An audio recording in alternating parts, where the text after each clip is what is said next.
Hello and welcome back to another Doctor Who Big Finish video. In today's Doctor Who Big Finish video I'll be taking a look at Torchwood Sync. I thought this would be quite a fitting story to review because obviously this month we saw the Slitheen feature in the main range in Finn, Time and Madquake, and obviously the news of Christopher Eccleston joining Big Finish and the Slitheen and Raxacofalabatorians are quite a big thing for the 9th Doctor, and obviously this is a bit of a prequel to Boomtown, a 9th Doctor story, so it seems rather fitting to review Sync with obviously Susie Costello and Margaret, the Mayor of Cardiff, who's a Slitheen. So Sync was released part of Torchwood versus the Monster, where basically we got a Doctor Who monster and put it in a Torchwood story. So they did Night of the Fendal and they did the Green Life with obviously the giant maggots, which I have reviewed both of those stories, so I'll leave a little tab thing there and a link in the description below to those reviews, and Sync was part of that, and Sargasso where it was Kai versus the Autumn. So I thought I'd look at Sync today, so let's look at the presentation for this release and then go into my thoughts on this story. So taking a look at the cover for Torchwood Sync, we've got Blondfell Foch, Pasamir Day Slitheen, then we've got Cardiff in the background, the crashed alien spaceship, and then Susie, and then Torchwood Sync by Lisa McCullen. The side of the release and the back of the release there, so if you want to know more about the story then do feel free to pause, and the total running time being 1 hour. So taking a look at the leaflet, so if we open it up we have production credits for this release and then a cast photo of the people involved in the actual story, and then the cast list for this story there, and the discard. It only seems fitting that the Mayor of Cardiff would bump into one of the Torchwood team members, with her bumping into Susie Costello. And it's a great thing about the Torchwood monthly series, as Susie appeared in, what, 2 stories in the actual TV series from memory, so it's great that we get to expand more on a character before her untimely death within Torchwood. And I have to say that Margaret and Susie make for an interesting pair. So what do I think of Sync? Well, I think that it's just a fun run around and a great way to pass an hour, really. You know, it's full of some interesting character moments, as both characters are characters of nature, and ultimately you just have a lot of fun listening to it, and I think that's the best way to describe Sync, but it's just a lot of fun. So we start off with a spaceship crashing, which I guess is pretty fitting since the Slitheen feature in this story. So we have Susie on her own little mission investigating the spaceship. So we have the mystery of where has the pilot gone, leading Susie to bump into Margaret, wanting to use the spaceship, wanting to escape. Instead the ship deploys these bracelets, causing Susie and Margaret to be linked, and they can only go so far before one of them gets zapped. As we learn that the bracelets are basically there to keep survivors together, the spaceship blows up, meaning Margaret doesn't get the grand escape what she planned for. So with an explosion going off, it's bound to be noticed with the police and Torchwood on their way to the crash site. That means trouble for Margaret, not only to avoid the police and also for Susie to try and avoid Torchwood. So Margaret and Susie's job is to find the pilot and get the bracelets off, but we have the added danger of warp missiles or wipe out Cardiff, and not only that, they have 90 minutes to stop it. So we have a great sort of mystery of who hijacked this signal to send these missiles, and this is when we get some great character moments as we find out that Susie and Margaret have a bit in common and a bit more common ground with each other, that Cardiff doesn't really feel like home, so Margaret and Susie basically have to save a place that they don't really like, with them heading to Susie's storage place to use some equipment to find the pilot.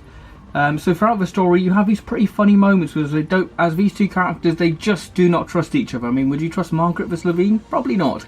So they're both trying to sort of kill each other and get rid of the bracelets that way, which provides some quite entertaining scenes between the two characters really, which I find quite funny. But I think one of the main highlights for the story for me personally, and one of the key scenes what I absolutely loved about this story, was in Susie's storage room when she's getting hunted by Margaret, which is really good. It's, you know, we get the horror of the skin suit, and we learn that Raxacofalabatorians are born hunters, but the eggs are buried deep underground and they basically kill one another until one rises to the surface, which is pretty cool.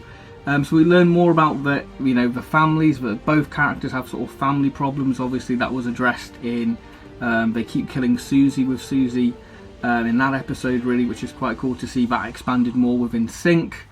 So we learn more about, you know, the alien race, why they came to Cardiff, which is a great twist involving Susie, how that sort of links into how Susie and the alien craft got sort of linked together, which is very cool.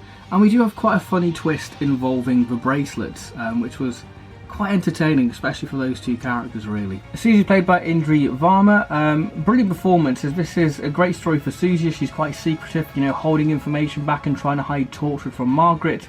So we have some great one-liners from Susie, which is great. You know, she's pretty stern with her being quite resourceful, you know, and using her initiative to try and solve the issue of the bracelets and try and find the pilot, which is great. And obviously family is quite a big thing what features within this story, and obviously it's quite a big thing for her character as well, and it's great to see that sort of expanded on within the actual story. You know, and also despite working for Torchwood, you know, she's still in awe of sort of a spaceship and is utterly bewildered by Margaret. Margaret, played by Annette Badland, does a superb job bringing the cheeky, joyous and devious Margaret to life as we expand on how she became mayor, and we have some great witty dialogue about Cardiff Council.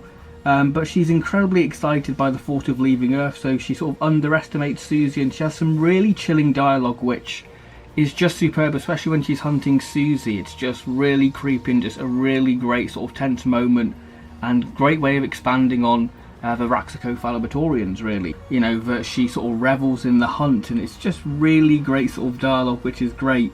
And it makes you feel, and it's quite chilling, really. And we learn that, you know, Margaret's very much a character bred for self-preservation. So what are my concluding thoughts on Torchwood Sync? Well, I think Sync is just a fun runaround, a nice little two-hander between Susie and Margaret, with some great character interactions and seeing how these characters link and have different methods of dealing with situations, but share one common interest: to save a place they don't really like. And I feel like Lisa McCullen does a superb job bringing these characters to life, you know, with the dialogue being incredibly sharp and quite witty in some places, and it just shines. And I think that's what makes it quite enjoyable, just seeing these two characters interact. They're both characters sort of concealing secrets, and they both sort of have the same sort of issues in a way, which is pretty cool to see explored.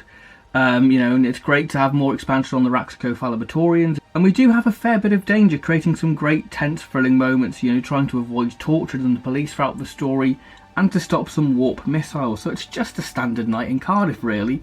So Sync, I'm gonna give it a 7 out of 10. I think that it's a good story for the most part, and just a fun way to pass an hour. It's nothing too serious, it's nothing too challenging.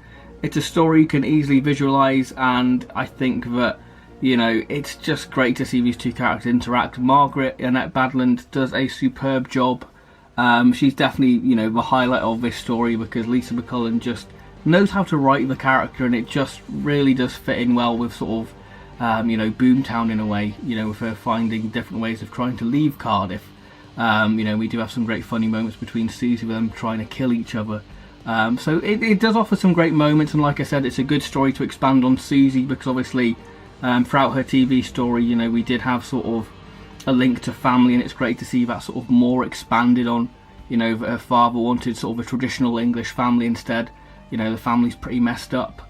So it's great to sort of explore more of those themes for Susie as a character. So I did definitely enjoy this one, but it's probably one of the weaker Torchwood releases what I've experienced. But that being said, you know, 7 out of 10, still a very good solid rating for it. So that concludes this Big Finish review. I hope you have enjoyed it, and I'll see you on my next Big Finish review, which will be the review of the Third Doctor Adventures Volume 6. So thank you very much for watching, and goodbye!